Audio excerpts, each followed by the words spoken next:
strangest experience I had was I was always forever flashing these objects like stars in the sky, which sort of look strange.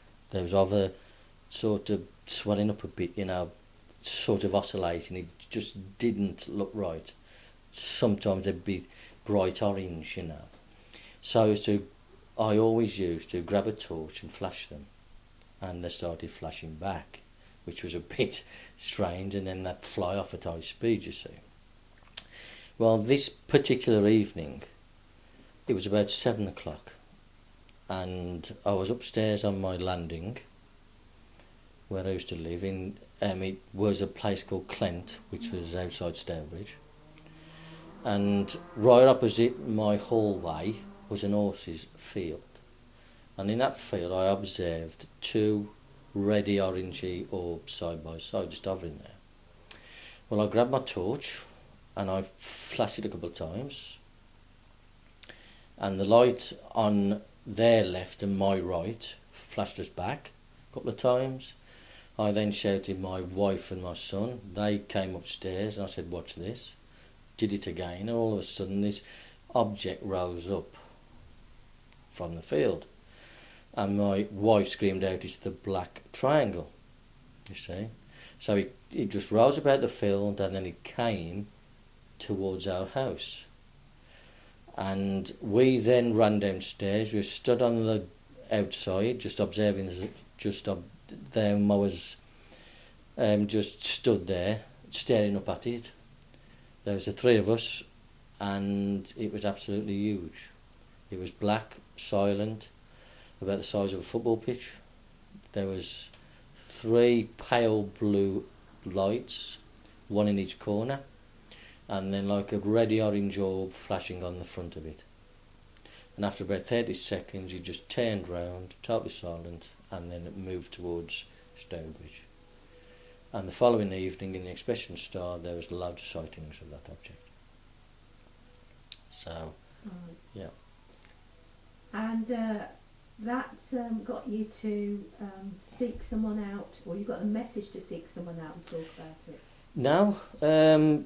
Well, years before that, I actually helped start up a group called UFORM in Stourbridge, which is UFO Research Midlands, you see. And I've been to Avesbury and everything with them, and we'd been studying UFOs and everything else. But I always used to flash them, obviously, and stuff like that. But then a few days later, I was woken about 3 a.m. in the morning, and at the foot of my bed was a very tall gentleman with a hooded cloak, and he was roughly about 7 feet tall. And he put in my head, "Do not be afraid, I'm only here to educate you." And at that, as he spoke those words, I just totally blacked out. You see? Then I woke up as normal the following morning, absolutely shattered. Told my wife about it, and she thought I was insane, as most people probably would do. But then a few evenings later, she saw the same person. So obviously, then she sort of understood that something obviously was happening.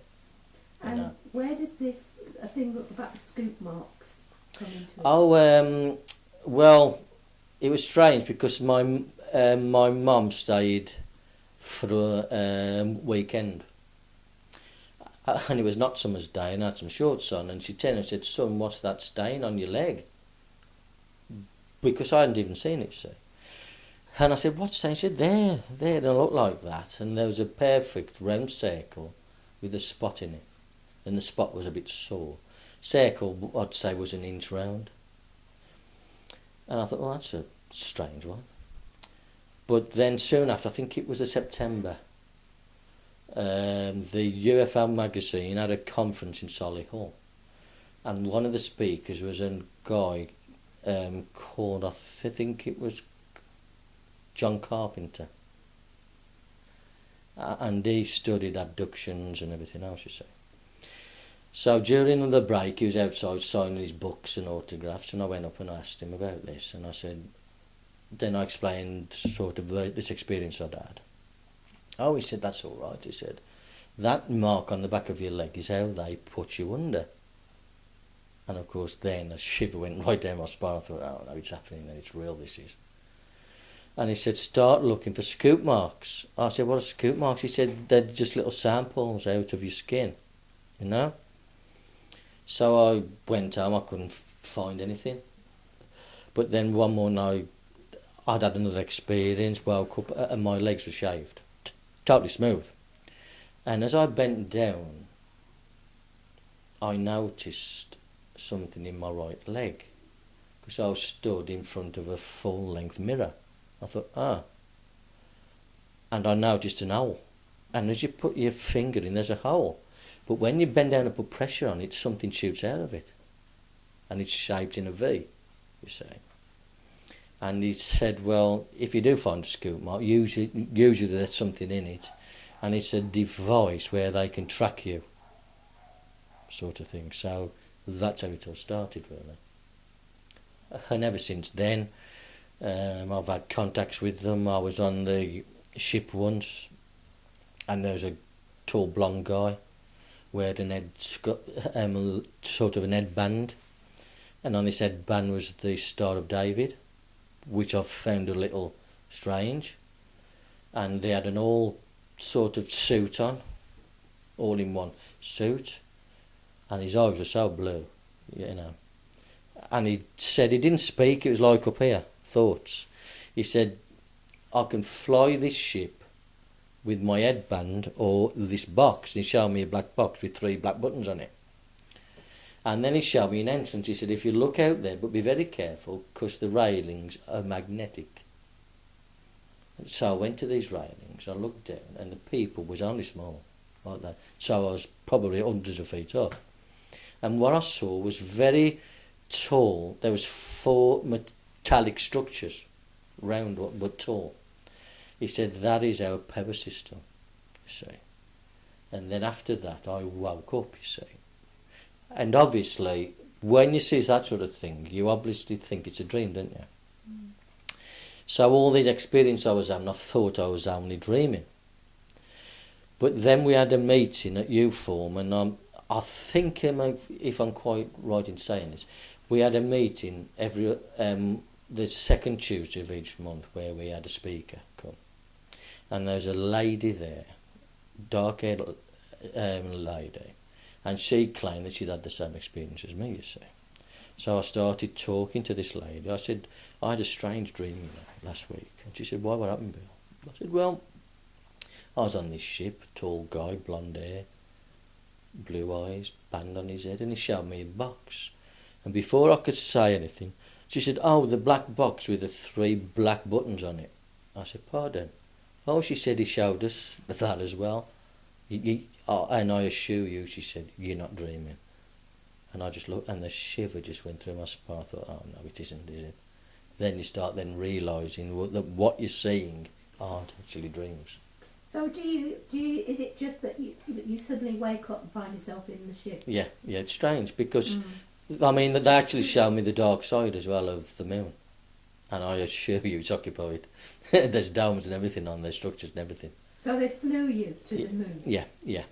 And there's an actual structure in space, and there's a lot of speculation if you read Cikyol and all them books where the Anunnaki, you know, that it's a planet. It isn't a planet.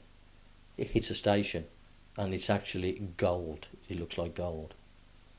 This is a station in space? It's a station in space, and I think NASA have observed it as well, you know. And it's a massive station where objects fly in and out of it, so forth. So this man with the band round his head, did you attempt to ask him any questions or anything? Because I just then, you see, zonk out again. Yeah. It's strange. But as you go on, I mean, I can sort of vaguely remember one sort of experience where I was being walked through a group of people. And I heard voices saying, who's this then? Sort of thing, it's strange. Who's this sort of thing? There's all these people there. And I was taken into a room and they introduced me to a lot of other species. It was strange. There was even a guy and he looked like a Sasquatch. It was so strange, and they was sort of talking to me and explaining what was happening. And they tell me roughly there's about 12 species. You know, and all these, when people see a little grey, that isn't a species. Those greys are just clowns and workers. That's all they are.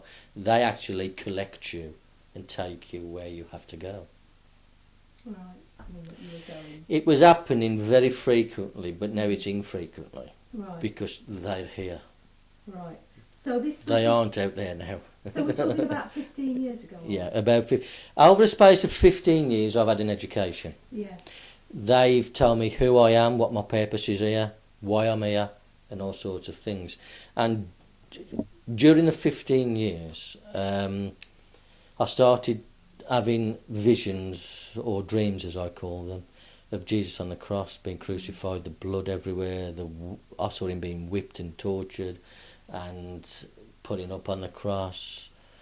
And I then saw myself on the cross. I was hung up there, you know. I thought, what's this? What's happening here? And then I started hearing voices. And these voices were saying, look, you're special. You're the disciple of Christ. You were actually Andrew. The first disciple, actually, Andrew was. And they said, what you've got to go and do, you're a healer and you're here for a special purpose. Now go and see your friend Gail Johnson. I thought, okay, but you know. So I phoned her up, went to see her, and she said, all I can offer you, Bill, is a place on my course. And she did angelic Reiki. And what they told me was, this angelic Reiki will open you up, it'll help you to understand how to heal people, how to go through the process, and this, you see. So I went down to see Gail. She enlisted me in one of her programs. The first, there's like Angelic Reiki 1 and 2, which was situated a place in Wolverhampton above a new age shop. Yeah, that's it, Equinox, that's it. Yeah? Yeah. Yeah. And there were 7 of us, 6 females and me. And I just felt so strange because most of them had done sort of Reiki and everything else, but this was what I've been told, angelic Reiki is sort of more advanced or something. And of course I'd never done anything, not a jot. I thought, why am I here, sort of thing. And they just kept saying, look, this is the start, this is what you got to do.